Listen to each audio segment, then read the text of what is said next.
Halo sahabat Scribe ID, selamat datang di channel kami. Channel yang berisi tentang berita, wawasan, serta anak soleh yang selalu mendoakan orang tuanya. Salah, maksudnya tentang seputar dunia. Kami akan meringkas info-info dalam sebuah cerita bergambar, dan tentunya, dengan sebuah narasi yang membuat kalian menikmatinya. Oke, pada video ini, kami akan menjelaskan tentang apa penyebab Sri Lanka bisa krisis dan bangkrut, sampai warga naiki istana presiden. Oke sahabat, kita bahas penyebabnya. Alasan kenapa Sri Lanka bisa krisis bermula pada 2019 ketika sektor pariwisata dihantam keras oleh serangan bom ekstremis di gereja dan hotel. Serangkaian ledakan bom di beberapa gereja dan hotel di Sri Lanka berpotensi memukul sektor pariwisata dan ekonomi negara Asia Selatan itu secara keseluruhan. Sedikitnya 290 orang tewas dan sekitar 500 lainnya terluka dalam serangan yang terjadi Minggu, 21 April 2019, di 8 lokasi di Sri Lanka. Selanjutnya, penyebab kenapa Sri Lanka bisa bangkrut adalah kegagalan membayar utang luar negeri senilai 51 miliar dolar AS, 764,79 triliun rupiah. Pemerintah juga kehabisan dolar, sehingga tidak mampu membiayai impor barang-barang pokok termasuk BBM. Ini terjadi akibat krisis ekonomi dan politik yang dipicu oleh pandemi COVID-19 dan perang Rusia di Ukraina. Ekonomi Sri Lanka dilaporkan kandas digerus tumpukan utang luar negeri yang besar dan diperburuk oleh hadirnya pandemi pada awal 2020 lalu. Tak hanya itu, melonjaknya biaya komoditas juga digadang-gadang jadi faktor utama penyebab bangkrutnya ekonomi Sri Lanka. Efek Sri Lanka bangkrut memuncak saat ratusan ribu pedemo merangsek masuk istana kepresidenan di ibu kota Colombo, dan berpesta menggunakan fasilitasnya seperti kolam renang dan kamar presiden. Setelah berbulan-bulan menuntut Presiden Sri Lanka mengundurkan diri, pengunjuk rasa tertawa, mengambil foto narsis dan memanjakan diri mereka dengan berenang di istana kepresidenan setelah berhasil membobolnya. Istana Kepresidenan Sri Lanka di Colombo diserbu oleh ratusan orang pada Sabtu, 9 Juli 2022, dalam kerusuhan terbaru yang memperlihatkan kemarahan dan ketidakpuasan publik, yang selama berbulan-bulan berada dalam krisis ekonomi yang melumpuhkan negara pulau itu. Akibat istana diserbu pengunjuk rasa, Presiden Sri Lanka Gotabaya Rajapaksa melarikan diri ke lepas pantai dengan kapal angkatan laut, dan berencana untuk mengundurkan diri. Lantas, kenapa Sri Lanka bisa krisis dan bangkrut sampai warga menduduki istana presiden? Berikut rangkumannya dikutip dari kantor berita AFP pada Minggu, 10 Juli 2022. 1. Siapa Gotabaya Rajapaksa? Pertama, kita ketahui dulu siapa Gotabaya Rajapaksa yang menjabat Presiden Sri Lanka saat ini.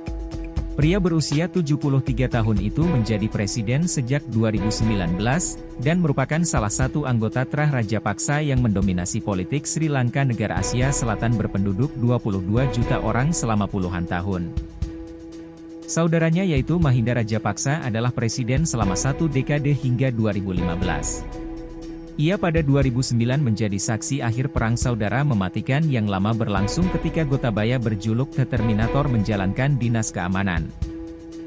Di bawah pemerintahan Mahinda Rajapaksa, Sri Lanka bergerak lebih dekat ke Cina dan meminjam miliaran dolar Amerika untuk proyek-proyek besar seperti stadion kriket, bandara, dan pelabuhan laut dalam.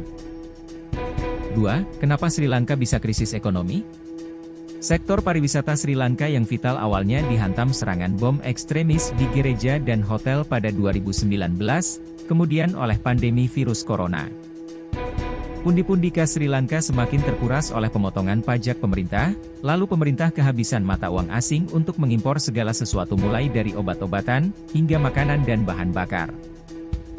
Bahkan dengan bantuan dari India dan negara lainnya, Sri Lanka gagal bayar utang luar negeri sebesar 51 miliar dolar Amerika pada April. Sri Lanka selanjutnya melakukan pembicaraan bailout, bantuan keuangan untuk menghindari kebangkrutan, dengan Dana Moneter Internasional atau IMF selama berbulan-bulan.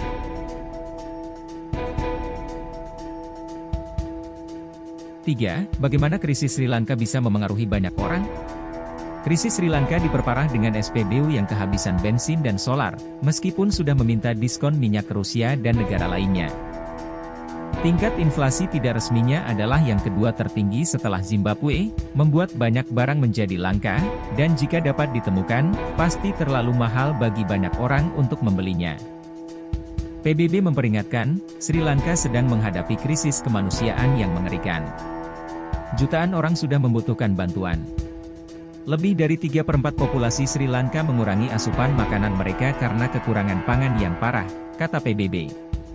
Berbagai upaya telah dilakukan oleh pemerintah Sri Lanka guna memperlambat curamnya tingkat inflasi. Bahkan, pejabat pemerintah setempat telah diliburkan setiap Jumat dalam 3 bulan terakhir untuk menghemat bahan bakar.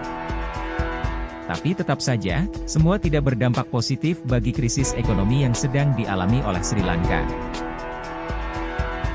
4. Bagaimana Rajapaksa masih menjabat?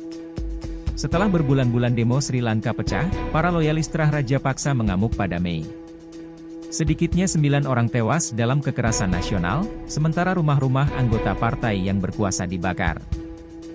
Mahinda Rajapaksa kemudian mundur sebagai Perdana Menteri, dengan dikawal pasukan keamanan dari kediamannya, tetapi Gotabaya Rajapaksa tetap bertahan dan menunjuk politisi veteran Ranil Wickremesinghe sebagai Perdana Menteri. Namun, Ranil Wickremesinghe tidak banyak menunjukkan usahanya. Wickremesinghe sendiri telah diminta untuk mengundurkan diri, menyusul makin intensifnya aksi massa di Sri Lanka. Meskipun target dari para pengunjuk rasa adalah mundurnya seluruh pemerintahan Gotabaya Rajapaksa yang tak mampu melepaskan Sri Lanka dari krisis terparah yang pernah dialami negara tersebut. Wickremesinghe disebut bersedia mengundurkan diri untuk memberi jalan bagi pemerintahan semua partai. Wickremesinghe didapuk sebagai Perdana Menteri setelah gelombang aksi massa yang menuntut pengunduran diri Perdana Menteri sebelumnya, Mahinda Rajapaksa, makin tak terkendali pada Mei lalu. Dan pada Sabtu, 9 Juli 2022, rumahnya dibakar oleh pengunjuk rasa, bahkan ketika dia menawarkan untuk mengundurkan diri juga. Perdana Menteri Sri Lanka itu tidak ada di rumah ketika pembakaran. 5. Kondisi Sri Lanka sekarang. Menurut Ketua Parlemen, Gotabaya Rajapaksa akan secara resmi mengundurkan diri pada Rabu, 13 Juli 2022, untuk memastikan transisi damai. Penggantinya harus dipilih melalui pemungutan suara di parlemen, dalam waktu 1 bulan setelah Gotabaya Rajapaksa lengser, tetapi Ketua Parlemen menjanjikan penunjukan pemimpin baru dalam waktu seminggu. Masalahnya, pada Minggu, 10 Juli 2022, tidak jelas siapa yang bisa mengumpulkan cukup dukungan di antara anggota parlemen untuk menggantikan Gotabaya Rajapaksa. Kami menuju ketidakpastian yang berbahaya, kata anggota parlemen minoritas Tamil Dharmalingam Sidharthan kepada AFP. Harusnya Gota segera mengundurkan diri tanpa meninggalkan kekosongan kekuasaan. Dengan demikian, alasan kenapa Sri Lanka bisa krisis, dan semakin parah juga dapat bertambah, jika tidak mendapatkan sosok pemimpin yang tepat. Nah, itulah tadi penjelasan tentang apa penyebab Sri Lanka bisa krisis dan bangkrut. Semoga negara Sri Lanka lekas membaik dari segi ekonomi, serta mentalitas pemerintahan yang bisa berpikir maju, dan mendapatkan seseorang pemimpin yang dapat bertanggung jawab, serta memakmurkan rakyatnya. Dan Sri Lanka bisa menjadi negara besar seperti yang lainnya. Oke sahabat Scribe ID, mungkin cukup sampai di sini pembahasan dari kami. Kurang dan lebihnya kami mohon maaf, apabila ada salah kata atau salah ucap tolong dimaafkan. Scribe ID undur pamit, sampai jumpa di video selanjutnya.